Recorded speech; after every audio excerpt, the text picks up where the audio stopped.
रात का समय था, ठंडी हवा चल रही थी और आसमान में तारे चमक रहे थे। एक छोटे से गांव में, जिसका नाम शिवपुर था, वहां के लोग अपनी रोजमर्रा की जिंदगी में व्यस्त थे। गांव में हरियाली थी, पेड़ पौधे और खेत थे, और लोग सीधे सादे और मेहनती थे। गांव के किनारे एक बुजुर्ग व्यक्ति, रामचरण, अपने छोटे से घर में अकेले रहते थे। उनकी उम्र करीब 70 साल थी और वह जीवन के कई पड़ाव पार कर चुके थे। उनका एक बेटा था, अर्जुन, जो शहर में नौकरी करता था। रामचरण ने अपने जीवन की सारी कमाई अपने बेटे की पढ़ाई लिखाई और उसकी शादी पर खर्च कर दी थी। अर्जुन की शादी होने के बाद वह अपनी पत्नी के साथ शहर चला गया और वहीं बस गया। शुरू में अर्जुन अपने पिता को चिट्ठियां लिखता और समय समय पर पैसे भेजता था, लेकिन धीरे धीरे चिट्ठियों का आना कम हो गया और पैसे भी आना बंद हो गए। रामचरण को लगा कि अर्जुन अपनी नई जिंदगी में व्यस्त हो गया होगा। समय बीतता गया और अब रामचरण की उम्र के साथ साथ उनकी सेहत भी कमजोर होने लगी। उनके पास कोई ऐसा नहीं था जो उनकी देखभाल कर सके। गांव के लोग कभी कभी उनका हाल चाल पूछने आते, लेकिन हर कोई अपनी जिंदगी में व्यस्त था। रामचरण को अर्जुन की याद आती, लेकिन वह उसे तंग नहीं करना चाहते थे। एक दिन रामचरण की तबीयत बहुत ज्यादा खराब हो गई। वह अपने बिस्तर से उठ भी नहीं पा रहे थे। उन्हें समझ नहीं आ रहा था कि वह किसे मदद के लिए पुकारें। उन्होंने अपने बेटे अर्जुन को कई बार फोन करने की कोशिश की, लेकिन फोन हमेशा बंद ही मिलता। उनके पास अब कोई और विकल्प नहीं बचा था। वह धीरे धीरे अपने बिस्तर पर लेट गए, आंखें बंद की और अपने बीते हुए समय को याद करने लगे। उन्हें याद आया कि जब अर्जुन छोटा था तो वह उसके साथ कितने खुश रहते थे। उसके लिए वह दुनिया की हर खुशी लाने की कोशिश करते थे।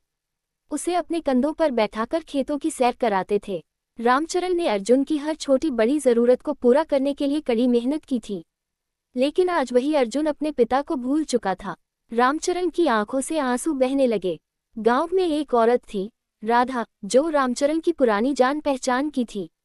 उसने देखा कि रामचरण के घर के दरवाजे पर कई दिनों से ताला लगा हुआ है और अंदर से कोई आवाज नहीं आ रही।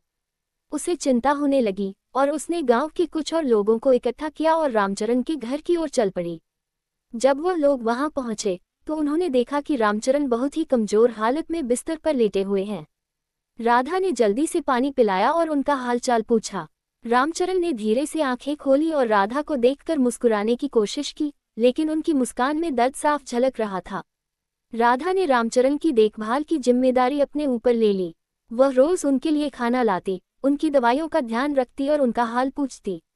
लेकिन रामचरण की हालत दिन ब दिन और बिगड़ती जा रही थी। वह राधा से अर्जुन के बारे में पूछते, लेकिन वह सिर्फ इतना कह पाती कि अर्जुन को खबर दे दी गई है और वह जल्दी ही आ जाएगा। एक दिन रामचरण की हालत बहुत खराब हो गई।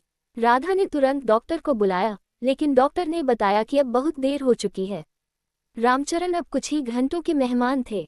रामचरण ने राधा से आखिरी बार अर्जुन को बुलाने की विनती की, लेकिन अर्जुन का फोन अब भी बंद था। आखिरकार रामचरण ने अपने आखिरी समय में राधा का हाथ पकड़ा और कहा, बेटी, मुझे माफ कर देना। मैंने जीवन भर अपने बेटे के लिए सब कुछ किया, लेकिन शायद मैं ही उसकी नज़र में गलत था। मुझे यह नहीं पता कि मेरे मरने के बाद कौन मेरे अंतिम संस्कार करेगा, लेकिन तुमने जो किया वह मेरी आत्मा को शांति देगा। ये कहते हुए रामचरण की आंखें हमेशा के लिए बंद हो गईं। राधा की आंखों से भी आंसू बहने लगे। उन्होंने गांव के लोगों के साथ मिलकर रामचरण का अंतिम संस्कार किया। अर्जुन को उनके पिता की मृत्यु की खबर भी नहीं मिल पाई। जब अर्जुन को एक हफ्ते बाद ये पता चला तो वह दौड़ा दौड़ा गांव पहुंचा, लेकिन तब तक बहुत देर हो चुकी थी।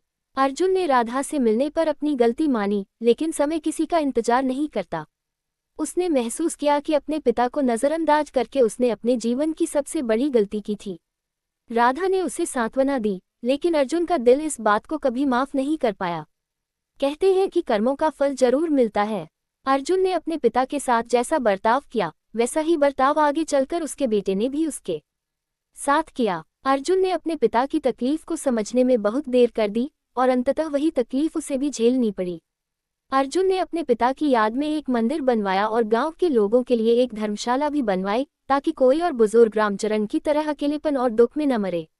लेकिन जो बीत गया उसे वापस लाया नहीं जा सकता। अर्जुन ने अपनी गलतियों से सीखा, लेकिन उस सीख की कीमत बहुत भारी थी। इस कहानी से हमें ये सीख मिलती है कि हमें अपने बुजुर्गों की कदर करनी चाहिए। उनका सम्मान और देखभाल करना हमारी जिम्मेदारी है। और उन्हें कभी अकेलेपन और उदासी में नहीं छोड़ना चाहिए। जीवन अनमोल है और रिश्ते उससे भी ज्यादा। समय रहते हमें अपने रिश्तों को